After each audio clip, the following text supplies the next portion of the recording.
चलो, yes ma'am. तो देखो पहला क्वेश्चन है यहाँ पे कि यहाँ पे 3 लोग दे रखे हैं, भावभूति, हस्तिमाला और क्षेमेश्वरा। इन लोगों का ये यहाँ पे कौन है? यहाँ पे जैन मॉन्क्स हैं, प्लेराइट्स हैं, या टेम्पल आर्किटेक्ट्स हैं, या फिलोसोफर हैं? तो आप लोगों को पता है इनके बारे में?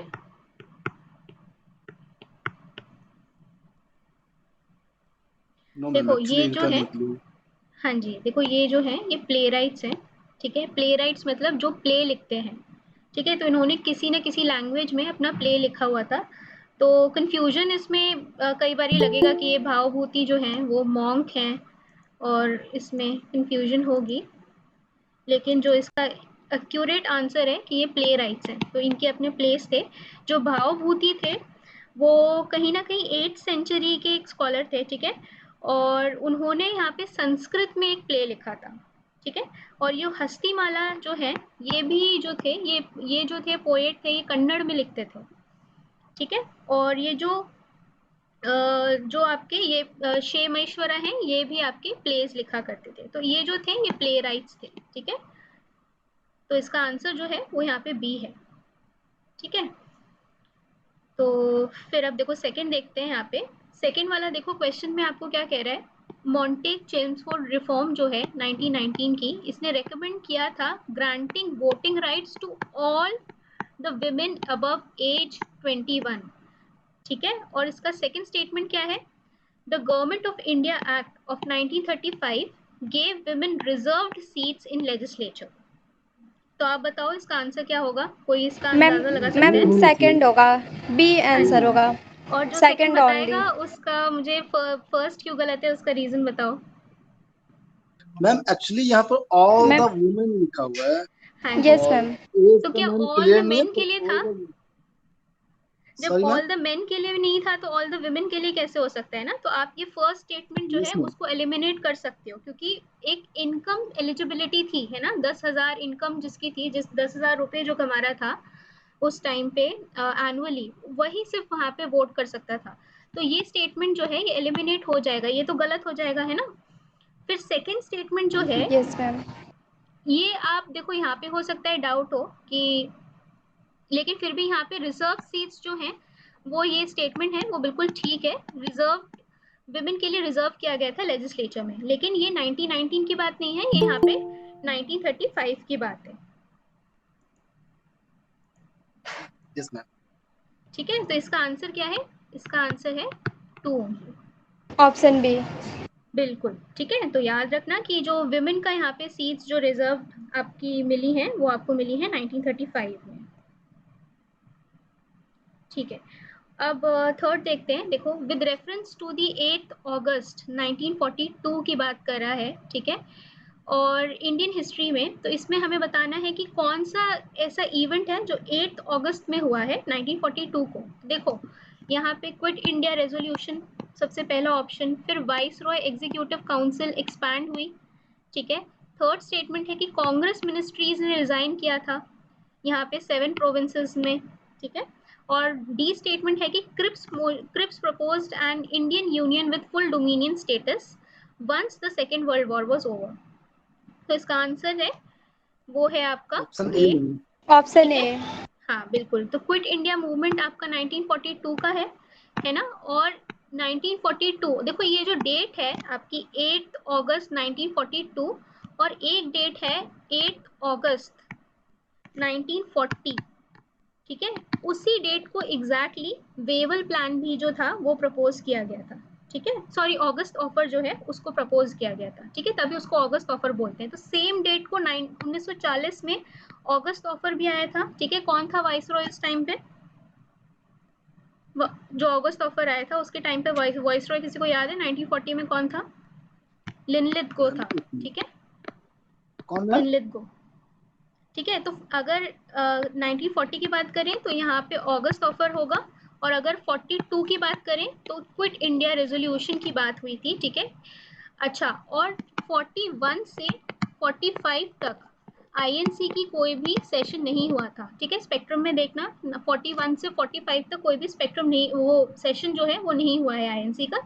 ये अलग से इनकी जो एआईसीसी की थी, ये मीटिंग हुई थी बॉम्बे में, और वहां पे इन्होंने ये जो रेजोल्यूशन था इसको पास करा था, क्योंकि उस टाइम जो नॉर्मल सेशंस थे वो इस दौरान नहीं हुए थे, ठीक है। तो इसीलिए अगस्त में हुआ था। इसका आंसर है ए, ठीक है। क्लियर है ये वाला? Yes ma'am. ओके, चलो फोर्थ वाला देखते हैं यहाँ पे कि यहाँ पे कौन जो है वो एसोसिएटेड है सॉन्ग्स फ्रॉम प्रिजन, ठीक है, और इसको ट्रांसलेट किया गया है एंशिएंट इंडियन रिलीजियस लिरिक्स से। तो ये क्वेश्चन जो है ये या तो पता होना चाहिए या तो नहीं पता होना चाहिए, आप गेस नहीं कर पाओगे इसमें, क्योंकि इसका आंसर जो है वो यहाँ पे गांधी जी है, ठीक है। और गांधी जी ने इसे लिखा था, ये सॉन्ग्स ऑफ प्रिजन। वो भी जो है यहाँ पे इन्होंने उपनिषद से इंस्पायर्ड था ये, और जब ये येरवदा वाली जेल में थे, ठीक है, कब 1930 में के आसपास ये जब जेल में थे तब इन्होंने ये लिखा था, ठीक है। तो आंसर याद रखना, सॉन्ग्स फ्रॉम प्रिजन आपको लगेगा कि बाल गंगाधर तिलक है, लेकिन ये यहाँ पे सेंटिमेंट्स में नहीं होना है, ये यहाँ पे एक्यूरेट आपको पता होना चाहिए कि गांधी जी का था ये, ठीक है।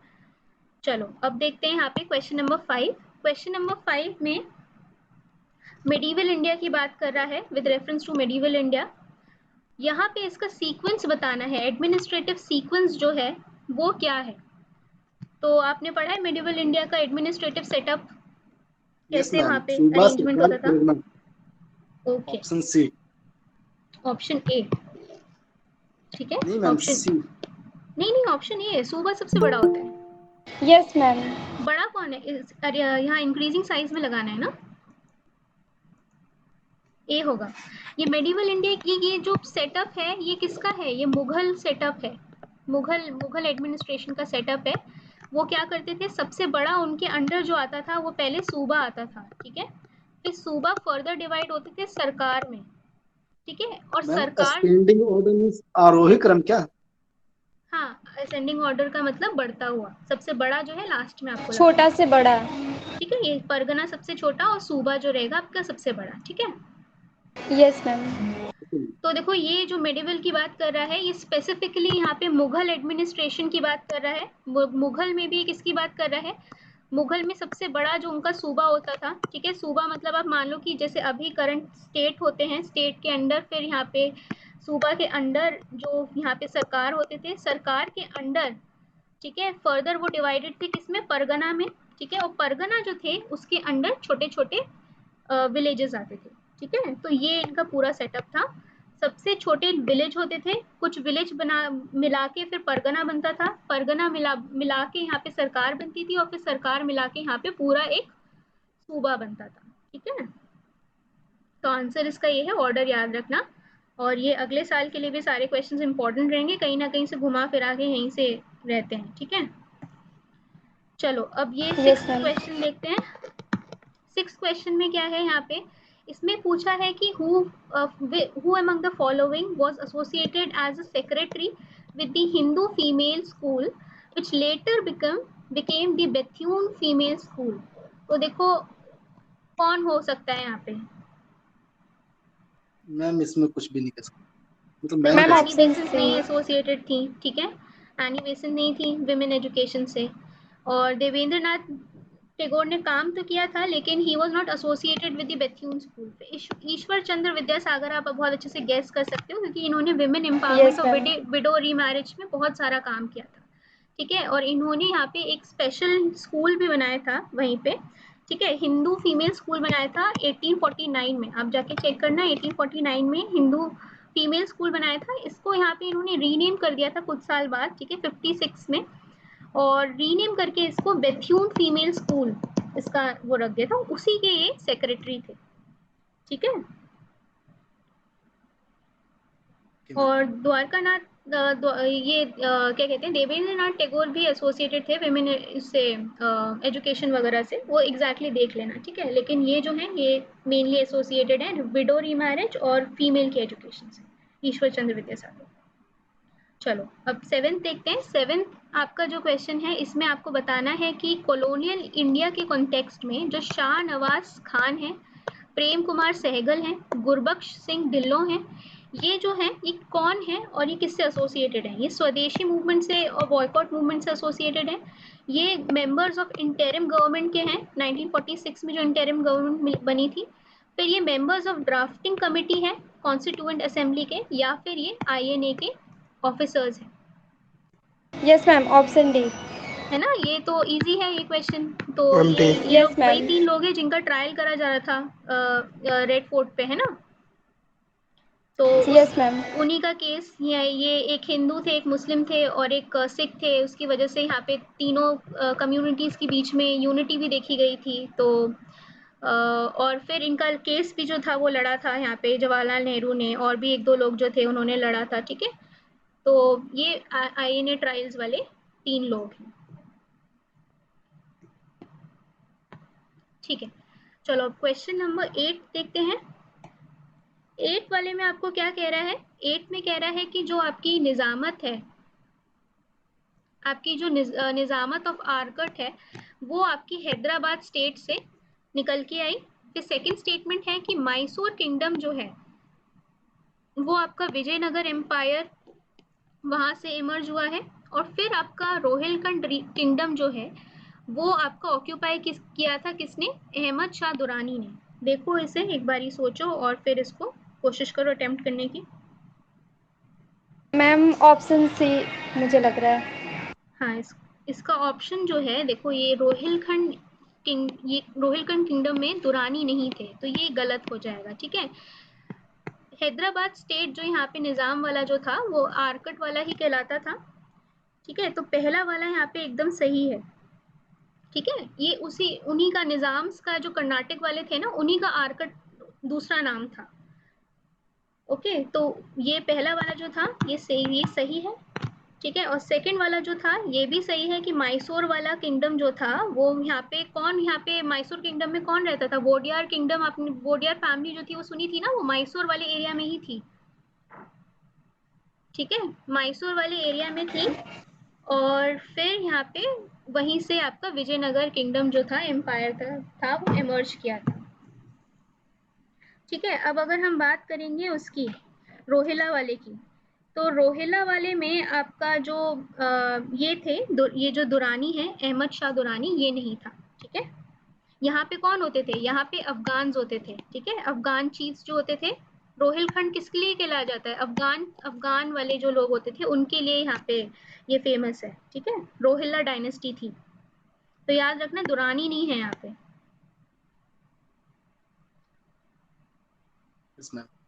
ठीक है, तो ये गलत ओके होगा मैम। और पढ़ लेना इसके बारे में। ठीक है, डिटेल में। चलो 9th वाला देखते हैं यहाँ पे।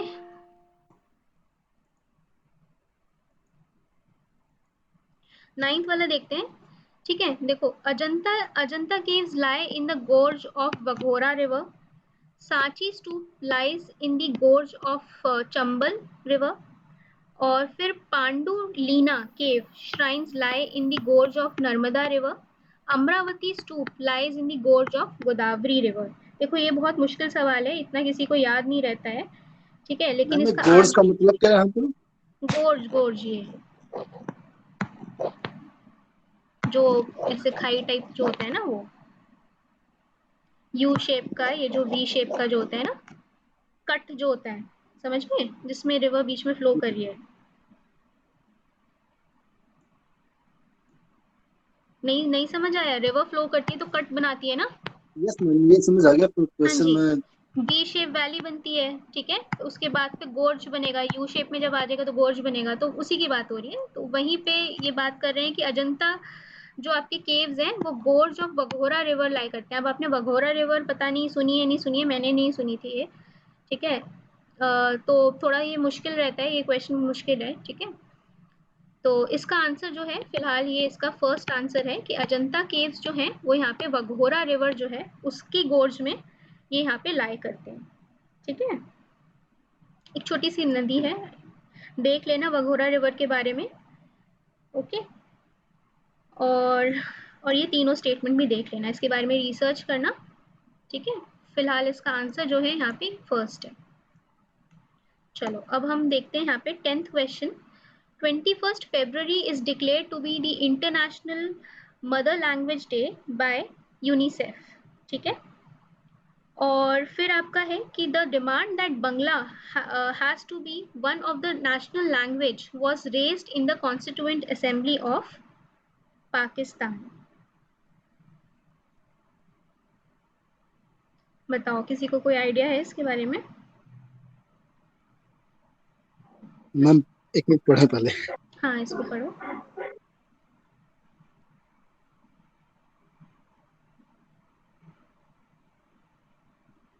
मैम अगर गैस किया जाए तो हमें लगता है कि 2 नंबर का जो स्टेटमेंट है वो नहीं हो सकता.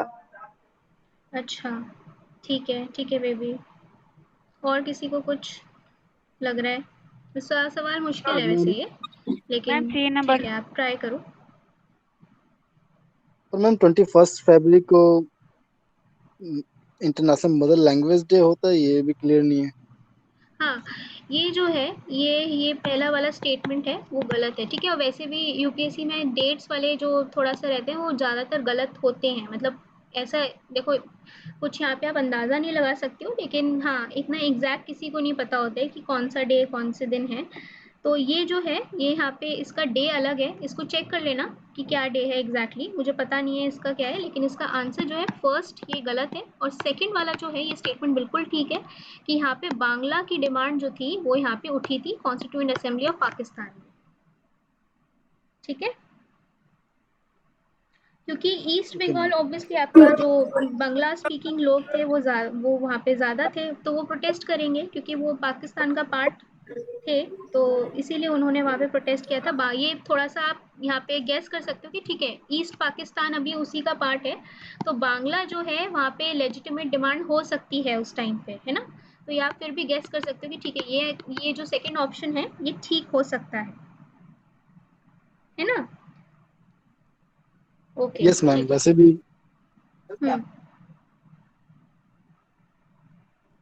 ठीक है, चलो. अब देखो, ये वाला क्वेश्चन बहुत अच्छा है, ये बहुत इंटरेस्टिंग है, और ये थोड़ा सा मतलब इसमें आपका ये है कि कोइंसिडेंस की बात है, आपने कभी सुना हो कि नहीं सुना हो, लेकिन आप लोगों को पता है कि जो पार्लियामेंट की बिल्डिंग जो है, जो आपका डिज़ाइन है, ये गोल वाला जो डिज़ाइन है, वो एक मंदिर से इंस्पायर्ड है. तो वो जो मंदिर है, वो मंदिर जो है वो 64 योगिनी टेम्पल कहलाता है. ठीक है, तो ये ऐसी किसी बुक में नहीं है, कोइंसिडेंस की बात है कि ये क्वेश्चन आ गया है. ठीक है, चलो ये क्वेश्चन देखते हैं. उसी 64 योगिनी मंदिर टेम्पल पे ये क्वेश्चन है कि with reference to the 64 Yogini temple situated near Morena. Morena कहाँ है? मध्य प्रदेश में है ना? यस मैम, एक जिला है मुरैना हाँ जिला. जी, हाँ जी. ठीक है, तो इसमें इससे रिलेटेड स्टेटमेंट है. फर्स्ट स्टेटमेंट है कि it is the circular temple build during the reign of the Kachchhapaghata dynasty, और it is the only circular temple build in India. देखो, इसमें ओनली सर्कुलर टेम्पल, ऐसा हो सकता है कि ओनली सर्कुलर टेम्पल नो, हो इंडिया में? नो नहीं मैम, मैम, ये यू इसीलिए कैन तो क्योंकि eliminate Durga this temple statement. जो है वो भी सर्कुलर टेम्पल है. हाँ जी, हाँ जी. तो इंडिया जैसी कंट्री में सर्कुलर सिर्फ एक हो वो आपका पॉसिबल नहीं है. अगर आपको 64 योगिनी के बारे में नहीं भी पता है ना, तो आप ये क्वेश्चन कर सकते हो बाय एलिमिनेशन. वैसे इस वाले 2021 वाले पेपर में ज़्यादा वर्क नहीं किया है, नॉलेज बेस्ड पेपर था ज़्यादा, तो फिलहाल एक आध क्वेश्चन में तो लग ही जाएगा. ठीक है, तो देखो, अगर आप दो को देखो तो ये ओनली सर्कुलर तो नहीं होगा, है ना, और भी मंदिर होंगे. तो अगर आप दो को एलिमिनेट करो तो ये एलिमिनेट होता है आपका, ये एलिमिनेट होता है और ये एलिमिनेट होता है. तो आंसर आपका क्या बचता है? बिना ये दो पढ़े आप कह सकते हो कि आंसर आपका 1 और 4 है ना. अब देखो, अब उससे रिलेटेड हम देख लेते हैं कि ये तीनों दोनों बाकी दो स्टेटमेंट क्या कह रहे हैं. देखो, it is meant to promote the Vaishnava cult in the region. देखो, 64 योगिनी मंदिर, आपने दुर्गा सप्तशती और वो जो उनके वो सब होते हैं उसके अंदर मंत्रों में आपने इसका नाम सुना होगा, है ना. तो ये शक्ति कल्ट से एसोसिएटेड होगा, वैष्णव कल्ट से नहीं एसोसिएट होगा. तो ये जो है ये भी गलत हो जाएगा, है ना. फिर यस आपका मैम, फोर्थ, वैसे मैम अगर जहाँ दूसरा नंबर गलत हो रहा है तो अपने आप ऑटोमेटिकली अपने आप 6C वो होना गलत हो चाहिए। रहे हैं, लेकिन इन केस अगर 2 से एलिमिनेट नहीं हो रहा है तो ये वाला भी आप एलिमिनेट कर सकते हो, है ना। वैष्णव कल्ट का तो बिल्कुल नहीं होगा, ये तो दुर्गा कल्ट का होगा, शक्ति कल्ट का होगा, है ना। फिर फोर्थ वाला जो स्टेटमेंट है ये बिल्कुल सही है। यहाँ पे अगर आप जाके फोटो देखोगे 64 योगिनी की, तो यहाँ पे जो पार्लियामेंट की बिल्डिंग है और 64 योगिनी मंदिर जो है दोनों सेम सेम दिखेंगे, गूगल करके फोटो देखना उसकी, ठीक है। चलो अब आगे 12th क्वेश्चन देखते हैं यहाँ पे। Which one of the following ancient town is well known for its elaborate system of water harvesting and management built by building a series of dams and channelizing water into connected reservoirs? तो बताओ इसमें से, ये easy question है, option क्या ए आप ma'am, बता सकते हैं? ऑप्शन ए, हम धौलावीरा ऑप्शन मैम। ए। हाँ जी, तो ये जो आपका डैम्स और इन सब के लिए ये है, तो सबसे फेमस आपके लिए डैम्स धोलावीरा। के लिए धोलावीरा है, ठीक है। यूनेस्को वाली साइट में भी आया है ना ये, यस मैम, विश्व धरोहर इसीलिए, हाँ ठीक है, ये इंस्टीट्यूशन में। इसीलिए इसमें पढ़ लेना जो भी जैसे रिसेंटली ऐड होते रहते हैं ना। देखो जैसे ये आ गया है धोलावीरा वाला क्वेश्चन, तो उसको अपने नेक्स्ट उसमें पढ़ लेना, जैसे कोई भी ऐड होता है साइट। चलो 13 देखते हैं। In which in the first quarter of the 17th century, in which of the following were the factories of the English East India Company located? तो यहाँ पे 3 ऑप्शंस हैं, ब्रोच, शिकागोन, त्रिचुनापल्ली। तो इनमें से किस में यहाँ पे ईस्ट इंडिया कंपनी की फैक्ट्री जो थी वो 17th सेंचुरी मतलब 1600 प्लस के फर्स्ट क्वार्टर में मतलब होगी? मैम ऑप्शन ए होगा। नहीं मैम, ऑप्शन ए नहीं, मतलब देखो सूरत में बनाई थी, ये तो हम सबको पता है, मैम मसूलीपट्टनम में बनाई थी, है ना। Yes ma'am. और उसमें से यस ये मैम। वैसे आपने नहीं पढ़ा होगा ब्रोच और शिकागोन त्रिचुनापल्ली, ठीक है, लेकिन उसमें से एक जो सूरत में और मसूलीपट्टनम के में एक और जो जगह बनाई थी वो ब्रोच था, ठीक है। तो यहाँ पे ब्रोच इसका आंसर है, प्लस एक और जगह थी अहमदाबाद में, अहमदाबाद में भी इन्होंने बनाई थी फैक्ट्री, और आगरा में। तो यस मैम। ये जो ये 4-5 जगह जो है, अहमदाबाद है, मसूलीपट्टनम है, सूरत है, ठीक है, इन सब में जो है ये यहाँ पे फर्स्ट क्वार्टर में मतलब 1620 के आसपास जो है ये सारी फैक्ट्रीज जो हैं ये बन चुकी हैं, ठीक है, या बना रहे हैं या बन चुकी है, मतलब न्यूली जो इस्टेब्लिश हो रही है फैक्ट्रीज वो अहमदाबाद, मसूलीपट्टनम, आगरा, ब्रोच और सूरत में हो रही है, ठीक है। सबसे पहली कहाँ पे लगाई थी? यही मैम, सूरत सूरत भरूच में मैम, इसे भरूच भी में, कहते हैं ना। सूरत में। मसूलीपट्टनम में ना, पता नहीं गोलकोंड मैम, मेरी समझ में तो गोलकोंडा वाला भरूच में होनी जो वो हुआ था उसमें परमिशन लेके आउट ऑफ मुगल टेरिटरी इन्होंने मसूलीपट्टनम में बनाई थी। फिर बाद में जब 1613 में परमिशन मिल गई थी तो सूरत में बनाई थी, है ना, याद आया? यस चाहिए। मैम। ओके ठीक है, देखते रहे ना फ्रेंच की फैक्ट्री कब पहले लगी थी और फिर पोर्चुगीज कब आए थे, ये सब भी स्टार्टिंग वाली इन्फॉर्मेशन भी इंपॉर्टेंट होती है। देखो क्वेश्चन आया है, और मेन के अलावा थोड़ा इधर उधर का भी उससे रिलेटेड देखते रहना। अब देखो, अब 14th वाला क्वेश्चन है, हिस्ट्री के क्वेश्चंस मुश्किल हैं, ठीक है, देखते हैं ये वाला। From the decline of the Guptas until the rise of the Harshavardhana in early 7th century, 7th century की बात कर रहा है, गुप्ता से हर्षवर्धन के टाइम तक की बात कर रहा है। Which of the following kingdoms were holding power in the northern India? ठीक है, कौन सी किंगडम्स जो थे यहाँ पे पावर होल्ड करे थे, कहाँ पे, नॉर्दर्न इंडिया की बात कर रहा है। तो नंबर 1 है यहाँ पे गुप्ताज ऑफ मगध, ठीक है, फिर सेकंड है परामराज ऑफ मालवा, फिर थर्ड है Pushyabhutis of Thanesar, Maukharis of Kannauj, Yadavas of Devagiri और मैत्रकाज ऑफ वल्लभी। मैम यहाँ पर अगर देखा जाए तो ये जो 2 नंबर पे है ना, परमार ऑफ मालवा, ये तो थे मैम। तो अगर ओके इसके अकॉर्डिंग देखा जाए तो मतलब क्वेश्चन सॉल्व किया जाए तो या तो ए होगा या फिर सी होगा। पर मैम ये 5th पे जो है ना कि यादव्स ऑफ देवगिरी, ये इस हम्म। दौरान नहीं थे, यस मैम, तो ऑप्शन यादवास सी ऑफ होना चाहिए। देवगिरी भी थे नॉर्थ में। यादवाज डेक्कन साइड नहीं थे, साउथ में नहीं थे? साउथ में थे मैम, यस मैम। नॉर्थ में थे। देखो चेक करना उसे, वो उधर डेक्कन वाले साइड में ही थे, साउथ वाले साइड में। और इस हिसाब से इसका मतलब मैम एकदम ऑप्शन सी साउथ होना में नहीं, चाहिए। डेक्कन आप बीच में बात कर सकते हो। ठीक है, तो अगर जैसे आप ये अगर आप एक्सक्लूड कर दो यहाँ पे, ठीक है, एक्सक्लूड कर दो किसमें, नॉर्दर्न में, तो अगर हम इसको एलिमिनेट करें तो ये देखो ये वाला तो एलिमिनेट हो जाता है। ठीक है, अब यहाँ पे आपको पता होना चाहिए देखो कि गुप्तास जो है वो मगध में थे और परामरा जो है वो यहाँ पे मालवा में है। तो देखो अगर आपको कंफ्यूजन भी हो रही है कि आपका बी आंसर है कि आपका सी है, ठीक है, तो इसमें आप कर सकते हो कि आपको 1 पता हो, यहाँ पे 2 पता हो। तो 1 और 2 में अगर आप देखो, अगर आपको ये पता नहीं है लेकिन आप श्योर हो कि गुप्तास जो है वो मगध वाले रीजन में है, तब भी आप ये मार्क कर सकते हो कि आंसर इसका बी है। इसका आंसर मोस्ट प्रोबेबली ये जो है बी है इसका। ठीक है, तो इस तरीके से मैं आपको बता रही हूँ कि ये मार्क कर सकते हो आप, अगर आपको सब नहीं पता है तो। यादवास जो हैं वो यहाँ पे नॉर्दर्न वाले साइड में नहीं है, यहाँ पे कहीं है ना, एक बारी चेक करना यहाँ पे। तो ये जो है नॉर्दर्न उसमें नहीं आएंगे, तो इससे आप एलिमिनेट कर सकते हो। ठीक है, 2 ऑप्शन तो एलिमिनेट कर ही सकते हो, फिर मैम आपको हाँ मैम लेकिन जो परमार थे वो तो नॉर्थ इंडिया के थे, तो फिर वो भी तो ऑप्शन बी में नहीं आ रहे हैं। यस मैम, इसीलिए अच्छा, ऑप्शन सी करेक्ट ओके लगना ओके, चाहिए ठीक मैम, है ठीक है, क्योंकि ये देखना पड़ेगा फिर।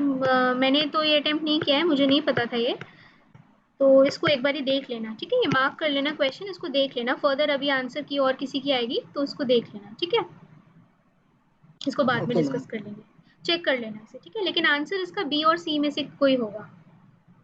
मैम ये मौखरी और परमार तो थे, क्योंकि ठीक ये है, देख रहे हैं ना हम, डिक्लाइन ऑफ गुप्ता और until the rise of Harshavardhana in the early 7th century. तो मैम हाँ, उस दौरान जो है परमार और ये मौखरी मौखरी तो थे, ये खैर दो हाँ थे। मौखरी तो थे। और ये मैम 5वें नंबर पे जो है यादव ऑफ देवगिरी, क्योंकि ये नॉर्थ में नहीं आते थे, हाँ, ये इन्हें हम नॉर्थ में नहीं आते नॉर्थ थे। और साउथ के मिडिल में कह सकते हैं, लाइक इधर मिडिल में आप कह सकते हो कि कर्नाटक का उत्तरी देवगिरी वाला क्षेत्र, एरिया कर्नाटक जो का है। उत्तरी क्षेत्र। हाँ, ठीक है, तो आंसर इसका देख लेना, एक दो और आप इसको गूगल करके या जैसे भी हो उसको थोड़े बहुत देख लेना। ठीक है, मैं कर नहीं पाई हूँ तो इसे देख लेना और मुझे भी बता देना। ठीक है, और ग्रुप पे देख लेंगे इसे। Okay ma'am. चलो, क्वेश्चन नंबर 14 मार्क कर लेना। फिर चलो अब 15th देखते हैं।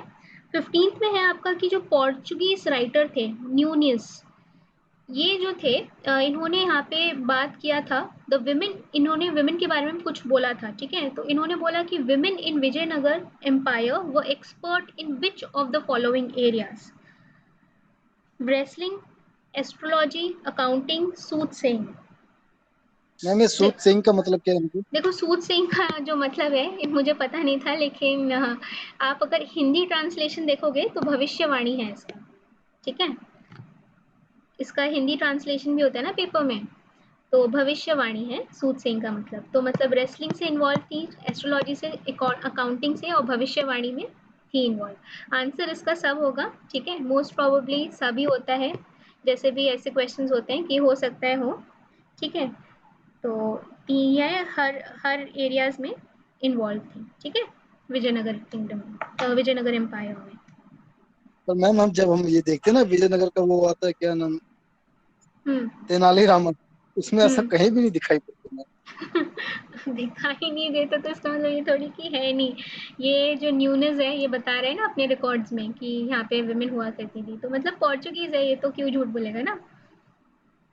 हाँ मैम, पर वही कह रहे हैं कि मतलब हाँ हम जैसे कि तेनालीरामा जो सीरियल आता है टीवी पे, उसमें तो जो लेडीज है उन्हें तो सिर्फ मूर्ख ही दिखाया है। हाँ जी हाँ जी, वो तो क्या, ठीक है चलो कोई नहीं। चलो आगे देखते हैं 16 question. With reference to the Madanapalle of Andhra Pradesh which one of the following statement is correct. कौन सा स्टेटमेंट करेक्ट है, मदनापल्ले। यस मैम, ये सी वाला ऑप्शन मैम। ये ठीक है, ये पता था या इसका आंसर यस दिख रहा मैम, है। Option C. यस मैम, ये मैं श्योर था इसमें, क्योंकि पिंगली वेंकैया भी वहां से थे, पर ये हाँ जी मदनपल्ली वाला जो है तो इन्होंने ट्रांसलेट किया था, नेशनल जो एंथम था हमारा, हाँ रविंद्रनाथ जी ने जी वहां हाँ पर। जी, इन्होंने बंगाली से इंग्लिश में यहाँ पे जनगण मन जो था वो ट्रांसलेट किया था इसी मदनापल्ले जगह में। ठीक है, और फर्स्ट स्टेटमेंट है मैम, तो एक पल के लिए मुझे लगा पर ये आंध्र प्रदेश से थे, पर हम्म इसमें अगर ऑप्शन वैसे भी होते ना कि ए ऑप्शन ए बी या ए सी, तो इस तरह से होता तो थोड़ा सा फिर डाउट होता। अगर यहाँ सिंगल सिंगल था तो ऑप्शन सी करेक्ट। कोई नहीं, चलो ये एक्यूरेट है इसीलिए ये सही है। ठीक है, डाउट तो हो ही जाता है जब थोड़ा सा कंफ्यूजन हो जाता है। चलो नेक्स्ट क्वेश्चन देखते हैं 17th। अब इसमें आपके साइट्स हैं और आपका किस लिए फेमस है वो। ठीक है, तो देखो यहाँ पे बुर्जा होम है। बुर्जा होम किस लिए है? यहाँ पे रॉक कट श्राइन के लिए। फिर यहाँ पे चंद्रकेतुगढ़ है, ये टेराकोटा आर्ट के लिए। फिर आपका जो गणेश्वर जो है वो यहाँ पे कॉपर आर्टिफैक्ट्स के लिए है। तो इसमें से आपको बताना है कि कौन से जो क्वेश्चन जो मैचिंग है वो सही है। मैम एक बताओ। मिनट फिर से आप रिपीट करेंगे, कहाँ पर है एक बस? देखो बुर्जा होम में पाई जाती हैं रॉक कट श्राइन्स। फिर चंद्रकेतुगढ़ में टेराकोटा आर्ट है। गणेश्वर जो है वहाँ पे कॉपर आर्टिफैक्ट्स मिलते हैं। इनमें से कौन से पेयर जो है वो करेक्टली मैच्ड है? मैम इसमें बुर्ज होम ही करेक्ट है फिर मैम, कश्मीर का। हाँ जी, इसमें बुर्जा होम जो है वो यहाँ पे इनकरेक्ट है ना। ये अगर आप इसमें रॉक कट वो नहीं मिलते हैं, भीमबेटका में मिलते हैं ना रॉक कट शायद, तो यस बुर्जा मैम, होम बुर्ज इसके लिए होम नहीं है। और फिर ये आपने गलत कर दिया, तो ये जो है आपको कंफ्यूजन होगी कि ये सही है कि, क्योंकि देखो ऑप्शन अगर देखें फर्स्ट को एलिमिनेट करने के बाद तो आपको 3 बच रहा है, 2 3 बच रहा है। लेकिन इसमें चंद्रकेतुगढ़ जो है वहाँ पे टेराकोटा आर्ट फेमस है, ये सही एकदम है। ठीक है, और ये जो गणेश्वर जो जगह है ये यहाँ पे कॉपर आर्टिफैक्ट्स फेमस है। ठीक है, ये भी हड़प्पा से रिलेटेड, ये हड़प्पा रिलेटेड है। यस ठीक है, मैम, पर इसके ये बारे में अब ये देखो ये यहीं पे फैक्चुअल है, कुछ इसको क्वेश्चन गलत हो जाते आप हैं। पढ़ोगे अपने बुक में तो इसके बारे में डिटेल में देखना। ठीक है, चलो इसका आंसर है यस मैम। 2 और 3। फर्स्ट आपको एलिमिनेट करना है। चलो अब ये देखते हैं 18th वाला क्वेश्चन कि it was during the reign of the Iltutmish that Genghis Khan reached the Indus in pursuit of the fugitive Khwarazm prince. और सेकंड है it was during the reign of the Muhammad bin Tughlaq that Taimur occupied Multan and crossed the Indus. It was during the reign of the Devaraya II of Vijayanagar Empire that Vasco da Gama reached the coast of Kerala. बताओ इसमें।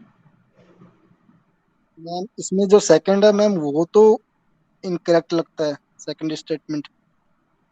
हम्म और अब ma'am first and third में थोड़ा सा वो हो रहा है, और फर्स्ट में भी मैम थोड़ा कंफ्यूजन है, तो अगर मैं यहाँ पर करूँ तो third only.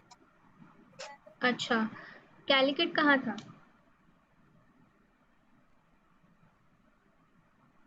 Sorry ma'am. Calicut कहाँ है? वास्को ड कैलिकट गामा कहाँ मैम, आया था?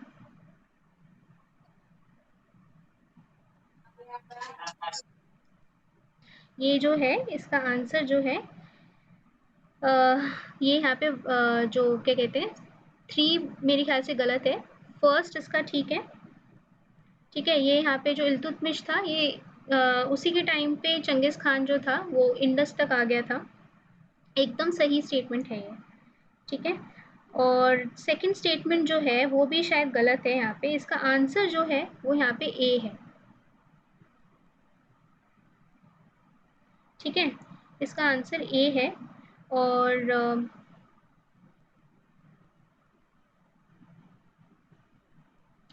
ये सेकंड भी गलत है, ये थोड़ा मुझे देखना होगा इसका जो सोल्यूशन है। ठीक है, आप लोग भी देख लेना। इसका आंसर जो मुझे आंसर की में मिला है वो 2, ये मैंने अटेम्प्ट नहीं किया था। ठीक है, थोड़ा मुश्किल क्वेश्चन है ये, तो इसका आंसर जो है वो फर्स्ट है। Okay okay ma'am.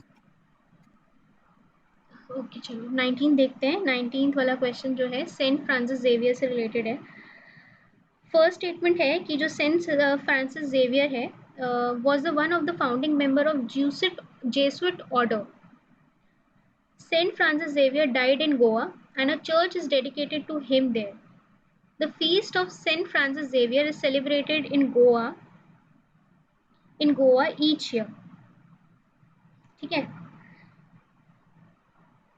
इसका देखो ये भी क्वेश्चन जो है ये काफ़ी फैक्चुअल है, कहीं इसमें पढ़ा नहीं है, कहीं आप नहीं इसमें बता सकते हो। इसका आंसर जो एक वो है हाँ कि जो सेंट फ्रांसिस जेवियर थे, ये गोवा में इस नाम से चर्च भी है।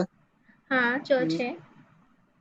और से सेलिब्रेट भी किया जाता है या नहीं, तो उस तरह से मैम, जैसे कि अभी आपने ऊपर एक क्वेश्चन बताया था कि हाँ इसमें तीनों अंदाजा लगाया जाना चाहिए, तो यहाँ पर भी इसमें तीनों देखो, होनी इसमें चाहिए। आप मोस्ट प्रोबेबली अगर आपको कभी ऐसा क्वेश्चन लगाना हो, क्योंकि ये थोड़ा सा आपका आप मतलब एकदम डायरेक्टली आपका रिलेटेड नहीं होता है कि आप एकदम से आपकी बुक्स में नज़र पड़े और आपको फिर याद भी रहे, ठीक है।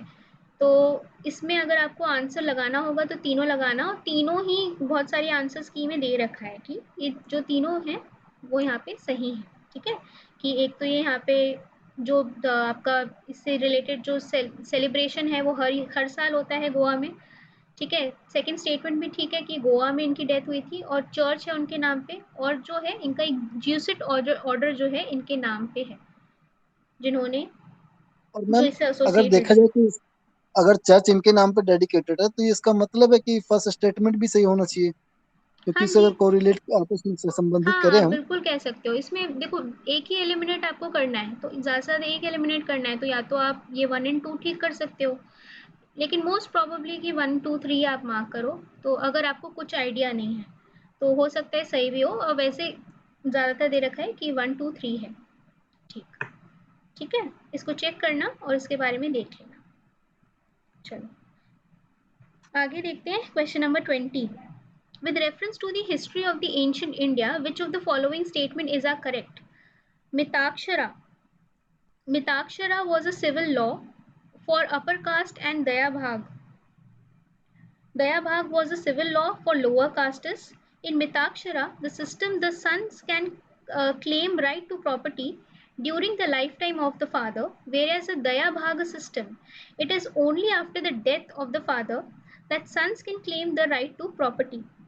The Mitakshara system deals with the matters related to the property held by the male members only of the family, whereas the Dayabhaga system deals with the matter related to the property held by both males females member of the family.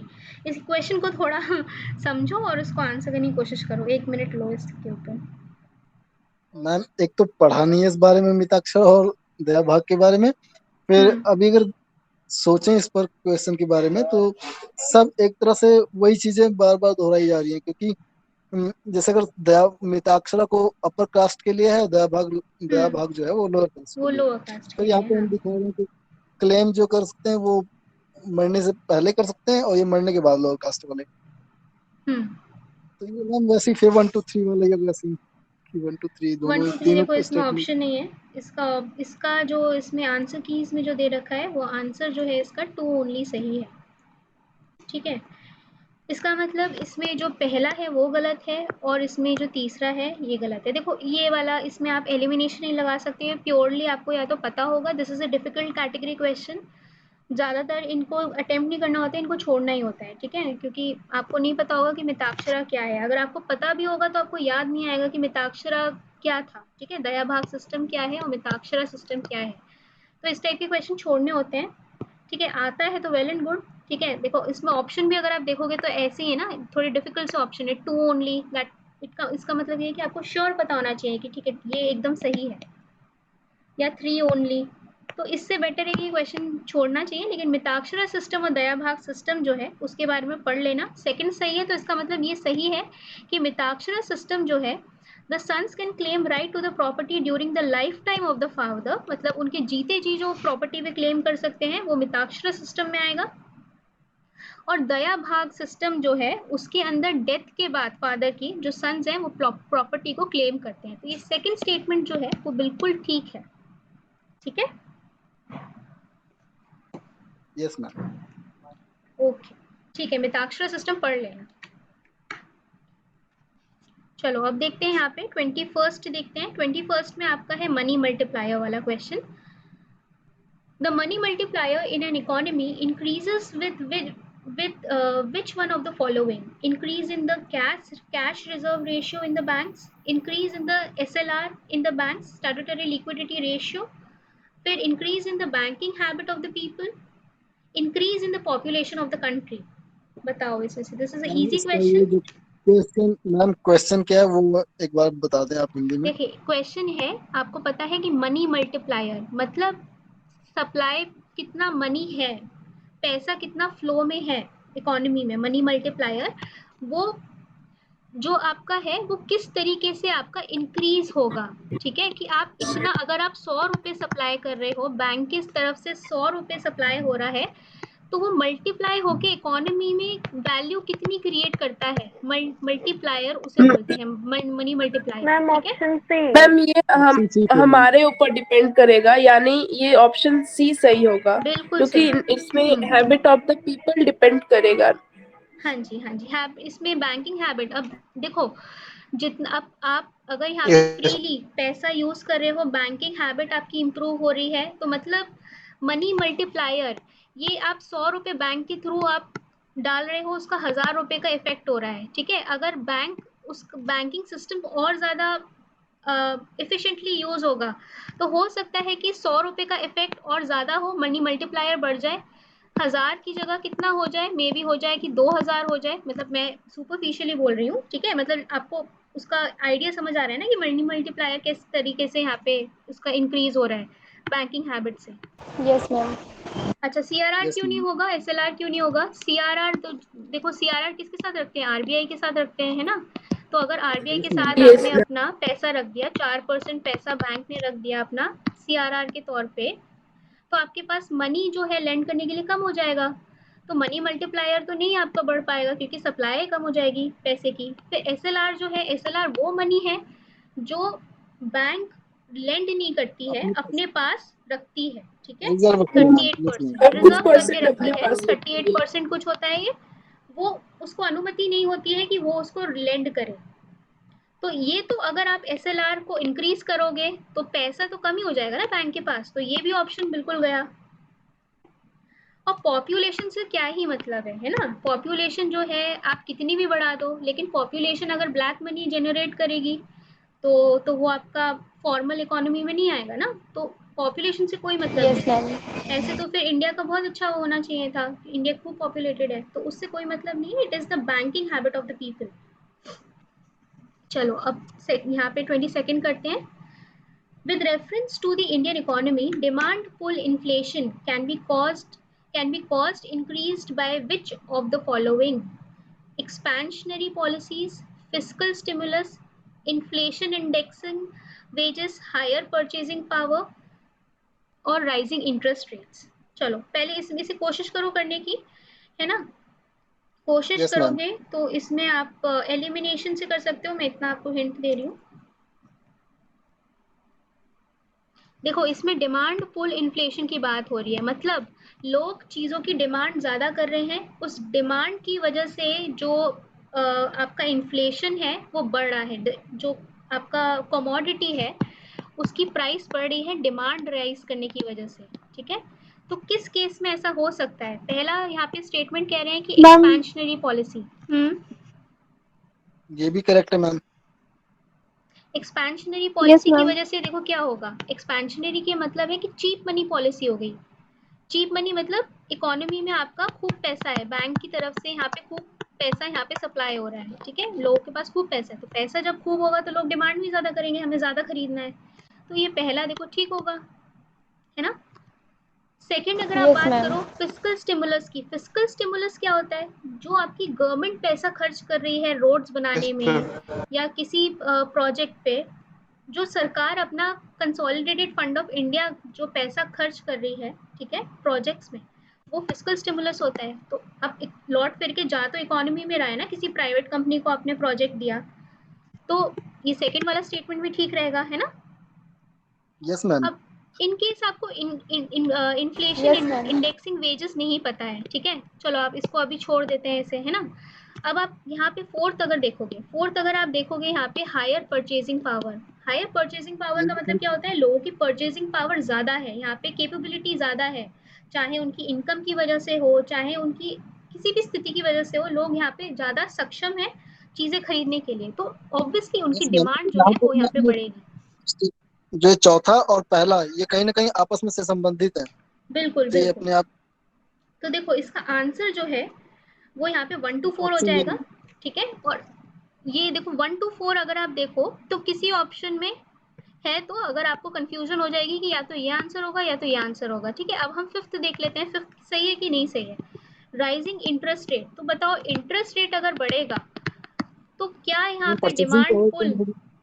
Inflation की वजह से यहाँ पे होगा। देखो interest rate बढ़ रहा है, इसका मतलब क्या है, बैंक के पास लेंड करने के लिए पैसा यहाँ पे कम है, ठीक है, या लोग यहाँ पे कम लेना शुरू कर देंगे, जो लिक्विडिटी है वो यहाँ पे कम हो जाएगी, है ना। लिक्विडिटी कम हो जाएगी तो मतलब लोगों के पास पैसा नहीं है, जब पैसा नहीं होगा तो क्या वो डिमांड करेंगे? नो नहीं मैम। मैम, तो ये फिफ्थ वाला डिमांड आप, पुल हाँ तो ये डिमांड पुल इसकी वजह से नहीं होगा, तो ये फिफ्थ वाला जो है ये गलत हो जाएगा। अगर आप फिफ्थ वाला ही गलत कर देते हो तो ये गलत हो जाएगा, ये गलत हो जाएगा, ये गलत हो जाएगा, है ना। और आंसर क्या होगा? 1 to 4, इसका ऑप्शन ए। आंसर है 1 to 4, ठीक है।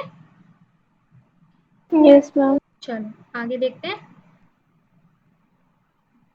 समझ आ रहा है? Yes ma'am. Yes ma'am. Okay okay, ठीक है। चलो 23rd देखते हैं। With reference to the India, आज मुझे लग रहा है हो नहीं पाएंगे, कल सुबह देख लें फिर हम, या शाम को ही देखें? Yes ma'am. बताओ आप लोग जैसा टाइम। मैम मैम सुबह शाम में में। सुबह। और मैम मैं शाम थोड़ा में। जल्दी भी डिस्कस कर सकती हूँ, मतलब जल्दी इन द सेंस कि थोड़ा मतलब ऐसे ऑप्शन बता के, मतलब अगर एक्सप्लेनेशन नहीं देखना है तो। नहीं मैम नो देखना है। मैम, एक्सप्लेनेशन से ही है। ठीक है, एक्सप्लेनेशन से यस देखना है मैम। तो देखो उसमें थोड़ा टाइम लगेगा क्योंकि फिर सारे ऑप्शंस हम देख रहे हैं ना। तो आप बताओ कल सुबह करना है कि शाम को करना है क्लास? यस मैम, सुबह में कर लेते हैं। कॉलेज नहीं है? सुबह से मैम दोनों। मैम मैम सुबह में प्लीज नहीं है, 8 शाम बजे। में कीजिए। मैम एक रिक्वेस्ट है बस। हाँ जी बोलो।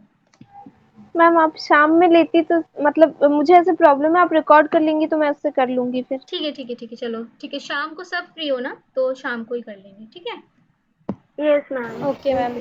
ठीक है चलो, और मैम वो कोई कोई दिक्कत नहीं है, सीसेट भी 25 करेंगे। तक करते हैं हम। मैम शाम कितने बजे? शाम को सेम टाइम एक्सक्यूज 8 मी बजे। मैम। मैम कितने बजे? 8 बजे same regular time, okay ma'am. ठीक है। चलो 23rd देखते हैं। With yes reference to ma'am. India, consider the following statement. Retail investors through demat account can invest in treasury bills and government of India debt bonds in primary market, or the negotiated dealing system order matching is government securities trading platform of Reserve Bank of India. Third है, this Central Depository Services Limited is jointly promoted by RBI and Bombay Stock Exchange. देखो इसे question को, मुश्किल सवाल है, कोशिश करो अगर होता है तो। यस मैम एक बार पढ़ने दीजिए, देखते हाँ हैं। जी पढ़ो।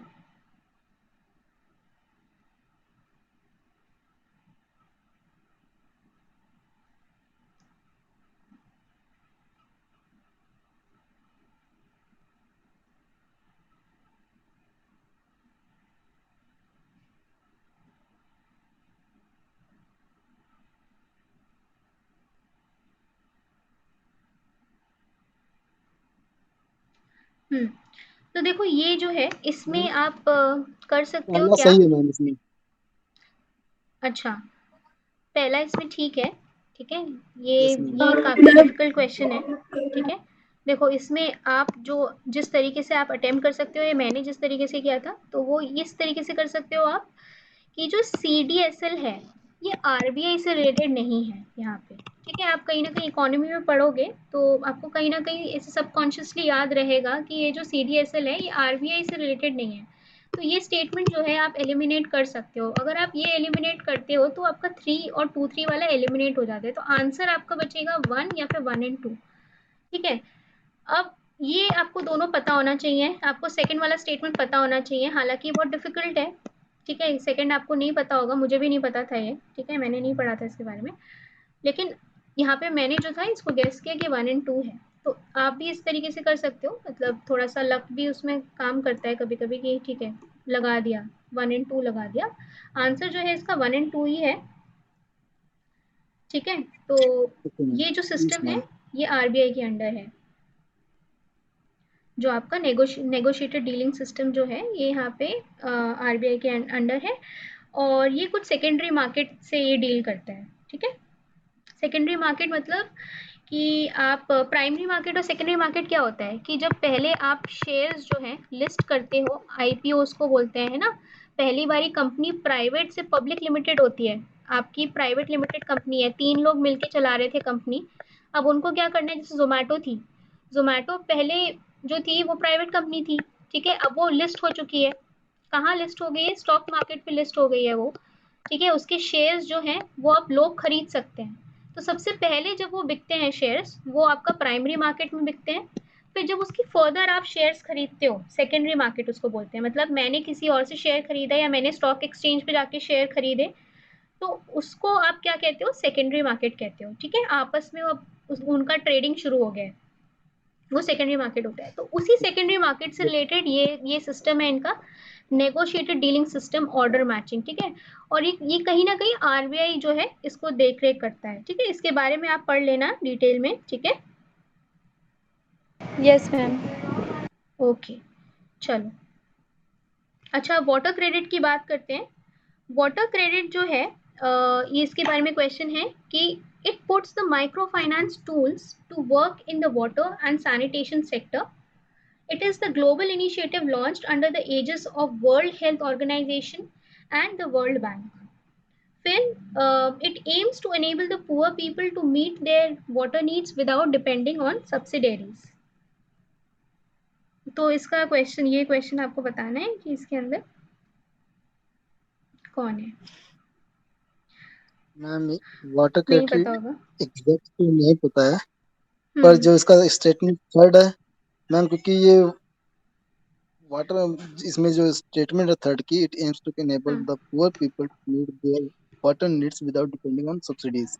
ये मैम कहीं ना कहीं करेक्ट होना चाहिए, हाँ बिल्कुल, अगर हम इसे करेक्ट देखो करते हैं। ये एकदम सही स्टेटमेंट है। ठीक है, ये वाटर क्रेडिट है, और वाटर क्रेडिट जो है यहाँ पे कहीं ना कहीं अगर आप लॉजिकली सोचो कि ठीक है, अगर आपको यहाँ पे गेस करना है आंसर, तो ये जहाँ तक है काफ़ी जनरल स्टेटमेंट है कि ये एनेबल कर रहा है पुअर पीपल को to meet their water needs without depending on the subsidies. ठीक है, तो कहीं ना कहीं ये स्टेटमेंट ठीक है।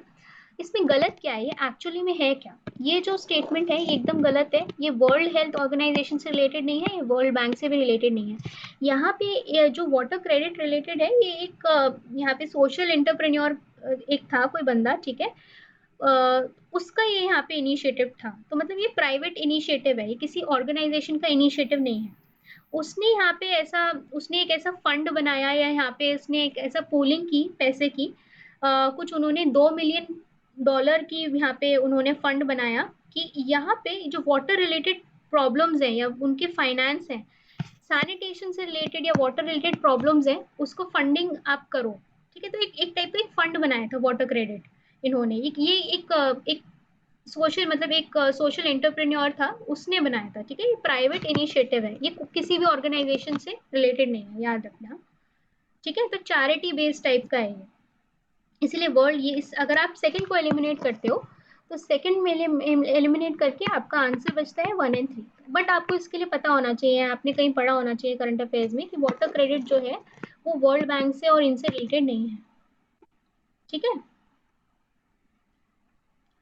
चलो अब 25th क्वेश्चन देखते हैं, लास्ट क्वेश्चन देख रहे हैं, फिर हम 26 से कल देखेंगे।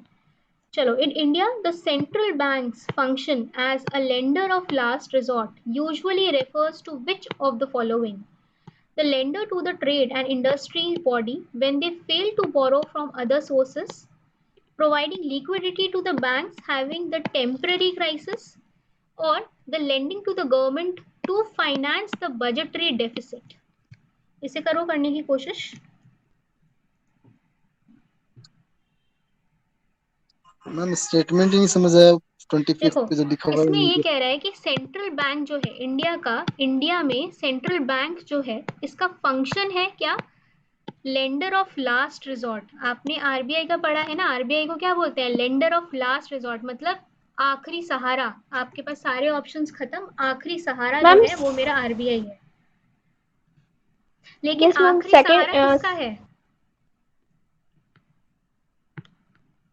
बैंकों का मैम मैम। कमर्शियल्स बैंक्स का, बिल्कुल और बिल्कुल। क्या ये गवर्नमेंट को भी सरकार देती का है। आखिरी सहारा है? सरकार का आखिरी सहारा है ये? नो मैम, नहीं मैम, कमर्शियल सरकार बैंक। का आखिरी, सरकार का नहीं है मैम, सरकार क्योंकि का सरकार आखिरी तो नहीं, सरकार को नहीं देता। कभी आपने सुना है कि लोन दिया? हाँ, सरप्लस जो है वो आरबीआई ट्रांसफर करता है गवर्नमेंट को। आरबीआई क्योंकि गवर्नमेंट ऑर्गेनाइजेशन है, तो जो उसके प्रॉफिट्स होते हैं वो सरकार को ट्रांसफर करते हैं वो लोग। लेकिन इसलिए नहीं करते कि गवर्नमेंट का यहाँ पे डेफिसिट हो रहा है, गवर्नमेंट यहाँ बोरोइंग कर रखी है, उसकी वजह से ये लोग नहीं करते हैं। तो आपका ऑप्शन सी एकदम गलत है। अगर आपका बजटरी डेफिसिट है तो आप, ऐसा नहीं होगा कि आप आरबीआई से पैसा लेके उसको फाइनेंस करोगे। थर्ड स्टेटमेंट एकदम गलत है, ये आपने गलत कर दिया, ठीक है। फर्स्ट स्टेटमेंट अगर आप देखें तो lending to trade and industry bodies when they fail to borrow from other sources. क्या ऐसा होगा? कभी आपने सुना है कि यहाँ पे किसी कंपनी को आरबीआई लोन दे रही है? उसके लिए बैंक्स हैं, आरबीआई क्यों देगी? No ma'am. है ना? यस तो ma'am. RBI is the banker of government. और गवर्नमेंट का बैंकर क्यों कहते हैं? क्योंकि उसके बिहाफ पे आरबीआई बोरो करती है मार्केट से, अपना ओएमओ चलाते हैं, ओपन मार्केट ऑपरेशंस चलाते हैं। किसके बिहाफ पे? गवर्नमेंट के बिहाफ पे, है ना? इसीलिए ये बैंकर है किसका? गवर्नमेंट का बैंकर है। और last resort, lender of last resort, मतलब अगर कोई बैंक डूब रही है, उसके पास यहाँ पे क्राइसिस हो गया है, तो वो कहाँ बैंक पैसा दे रही है दूसरों को, वो खुद कहाँ से जाके लेगी पैसा? वो आरबीआई से लेगी, ठीक है। यस मैम, बैंकर्स बिल्कुल बैंक मैम। और गवर्नमेंट का भी ये ट्रांजेक्शंस देखते हैं। और इसी से चलो, जुड़ा हुआ है मैम कि जब आरबीआई रेपो और रिवर्स रेपो रेट जो है बिल्कुल कम बिल्कुल, ज्यादा इसीलिए तो करती है। रिवर्स रेपो और आपका रेपो रेट आपका जुड़ा हुआ है, ठीक है, क्योंकि बैंक्स इससे लेंगे। तो इसका आंसर होगा यस मैम। बी। इसमें कंफ्यूजन हो जाएगी कि उस टाइम की आपका बजटरी, मतलब बजटरी तो चलो ठीक है, बहुत एक्सट्रीम स्टेटमेंट हो गया, ये तो नहीं आप एलिमिनेट कर सकते हो, लेकिन फर्स्ट वाले में हो सकता है हो जाए कि आरबीआई से भी बोरो कर रहे हैं। लेकिन ये काफी क्लियर है क्वेश्चन कि यहाँ पे टू ओनली होगा, ठीक है। नहीं मैम, ये फर्स्ट वाला भी, क्योंकि इंडस्ट्रीज जो बॉडीज होती हैं वो आरबीआई से डायरेक्ट नहीं लेती हैं, बल्कि हाँ, उनके लिए डायरेक्ट नहीं बैंक्स हैं। लेंगे, उसके लिए नहीं है। प्राइवेट, उससे प्राइवेट ट्रांजेक्शन्स के लिए तो आरबीआई बना ही नहीं है ना? उसके फंक्शंस पढ़ना, हर बुक में दे रखे हो, जिस भी सोर्सेज को रेफर कर रहे हो सब में दे रखा होगा फंक्शंस ऑफ आरबीआई। चलो, कल मिलते हैं 8 बजे, बाकी सारे क्वेश्चंस हम डिस्कस करते हैं, मैम ठीक है। सीसेट भी करेंगे हम। अरे सी सैट सी सैट तो थोड़ा मुश्किल है क्योंकि मैथ्स मेरी इतनी अच्छी नहीं है, मेरा खुद अच्छा नहीं हुआ है।